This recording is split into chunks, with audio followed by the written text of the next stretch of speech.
Vamos a ver dos formas distintas de realizar un análisis de componentes principales en R. Eh, para ello vamos a usar el paquete ArData, de donde vamos a extraer la base de datos que vamos a utilizar.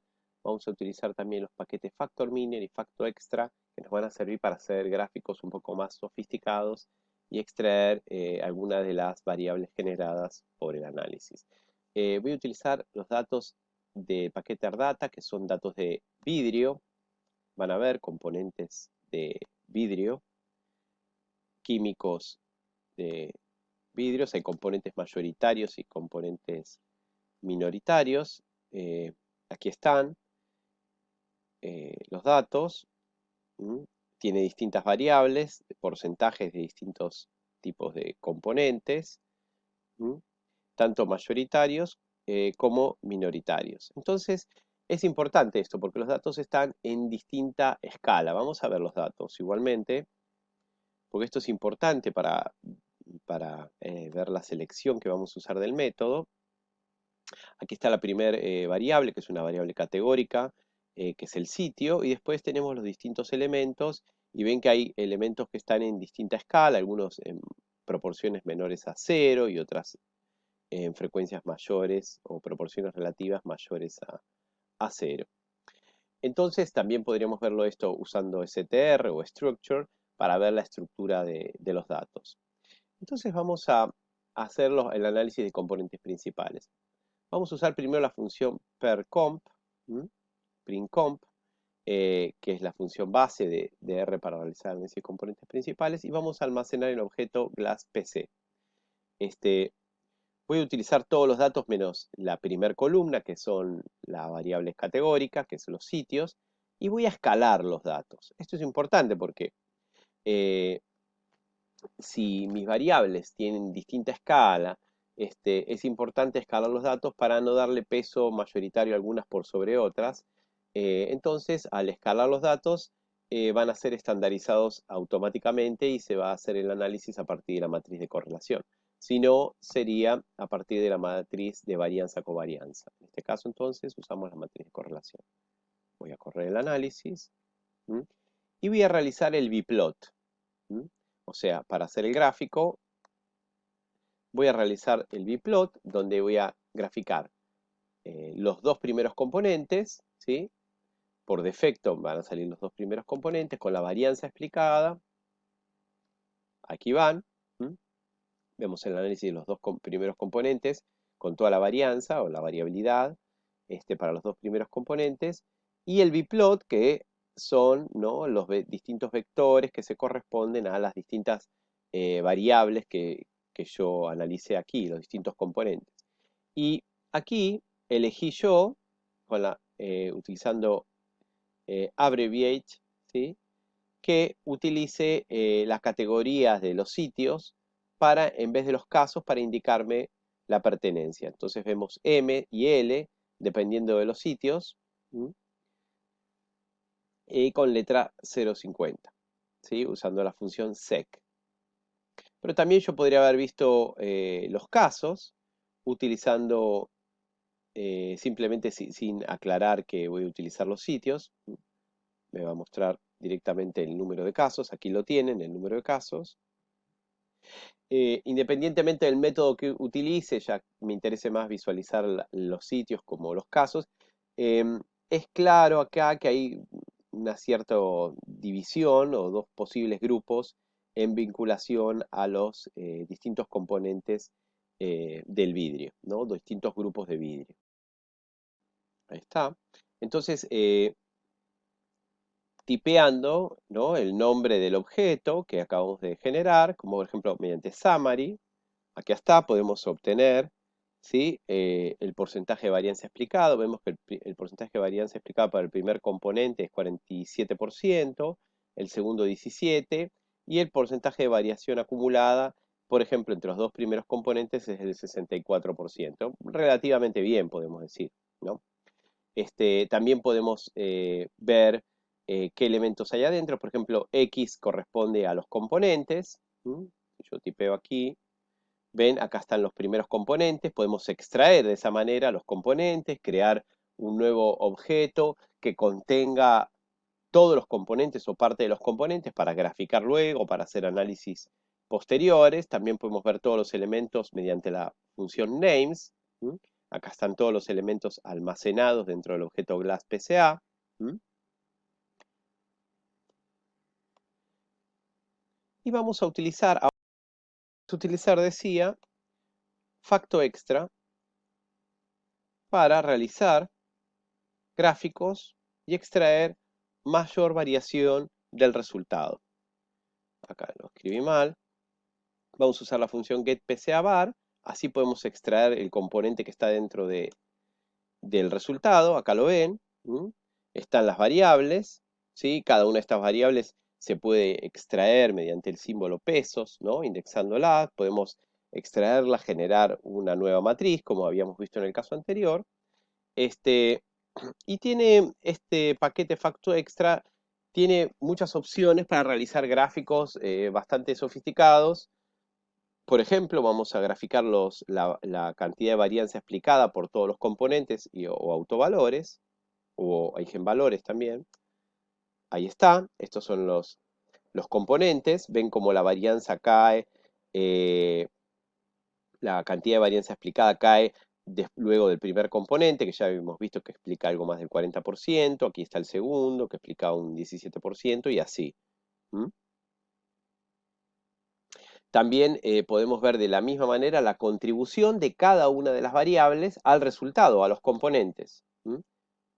Usando la función febis-cos, podemos ver la variación. Acá yo también podría utilizar individuos, cambiar por int, y me mostraría cada caso, la contribución o el peso de cada caso al resultado. Acá con access elijo la cantidad de componentes que quiero graficar. Acá en principio quiero ver el primer componente o calcular el peso de las variables para el primer componente. Vamos con esto. Ahí está. Ven que SB es la primera variable, después seguida por TL, NA, CA, ¿sí? Son las variables que explican la mayor variabilidad dentro del primer componente. Podemos cambiar a poner aquí 2 y me va a mostrar el segundo componente y así, o el tercero. Y también podría usar, como yo les decía, individuo, int. Miren, voy a copiar acá para usar int. Vamos a usar aquí, yo podría poner int y lo que me va a mostrar, en este caso como yo dejé eje 1, es cada uno de los casos. Acá están, son muchos casos, y acá está el número de los casos, tendríamos que disminuir el tamaño de letra para poderlos verlo mejor, pero vemos que algunos casos tienen mucho más peso que otros en el resultado. Pero no hay tanta diferencia tampoco, la diferencia no es tan abrupta, podríamos decir, ¿no? Pero sí es evidente que algunos casos tienen mucho más peso en la varianza explicada por el modelo que otros. Vamos a ver cómo podemos realizar el biplot. Está la función fis-pca-biplot. En este caso, yo acá elegí colores por código, colores para las variables y colores para los individuos, porque vamos a hacer un biplot, entonces va a proyectar como vectores las variables sobre los dos primeros componentes por defecto, pero yo puedo elegir el número, los componentes que quiera. Aquí están, vemos que es con los casos.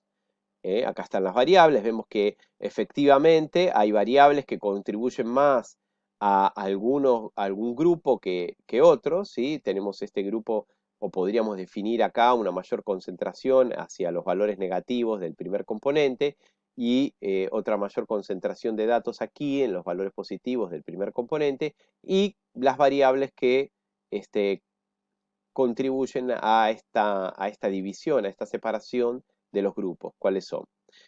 Ya vimos cuál es el peso de las variables individuales. También podríamos, utilizando la información sobre los grupos, en este caso eran sitios, utilizar esa información para generar elipses que encierren los casos por sitio.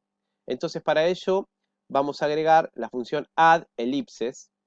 Se pueden elegir distintos tipos de elipses, ¿sí? Bajo distintos criterios de generación de los elipses. Y vemos que acá elegimos, ¿sí? Call int, la identificación de los sitios, ¿sí? El sitio ya es un factor acá en esta matriz de datos, no tengo que transformarlo, pero si no fuera un factor, podría utilizar la función asFactor y convertirlo en factor. Y voy a usar estos colores, lights blue y orange, para graficar los elipses. Vamos con esto. Ahí están, ven los dos elipses. Acá está muy bueno este gráfico porque más allá de que tenga o no tenga los elipses, yo puedo realizarlos de nuevo sin elipse.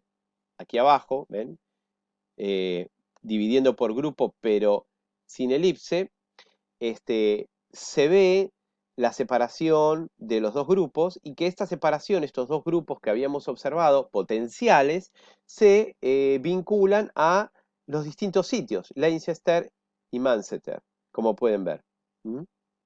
Entonces, esto me sugiere que estos dos sectores tienden a tener distintas composiciones, o los vidrios de estos sectores tienden a tener distintas composiciones, lo que es muy útil, ¿no? Y podría mirar más en detalle qué variables son para ver cuál es la composición que le corresponde principalmente a cada vector, mirando los distintos vectores del biplot. Acá ven que yo puedo también graficar eh, las variables sin elipse, como les comentaba, o con elipse, y acá hay una función que se llama repel. La función repel sirve para separar los puntos. Vamos a agregarla acá, vamos a poner coma, repel, les quiero mostrar. En caso de que el agrupamiento es un operador lógico, yo puedo poner true. Vamos a volver a correr esto con repel. Tarda un poco porque tiene que acomodar los puntos, ¿ven? Y simplemente lo que hace es evitar que los puntos se agrupen, separarlos para que yo pueda leer bien cada uno de los casos sin que se encimen demasiado, ¿ven? Evita el encimamiento. No es muy cómodo, estéticamente no es quizás lo mejor, pero sí sirve para identificar casos si es que yo lo necesito hacer. Podemos ver también la contribución de las variables, se las voy a mostrar aquí. Ahí vamos, ¿ven? Aquí están solamente las variables y su contribución a la variación total. Acá están las dos dimensiones.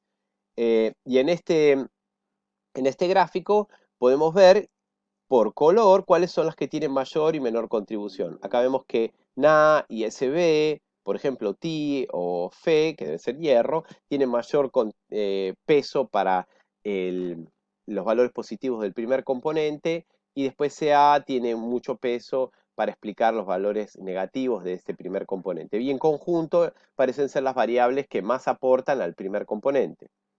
Mientras que otras variables como al o mn, bueno, tienen un aporte menor, lo mismo que las que están aquí. Es un aporte menor a la variación explicada del primer componente.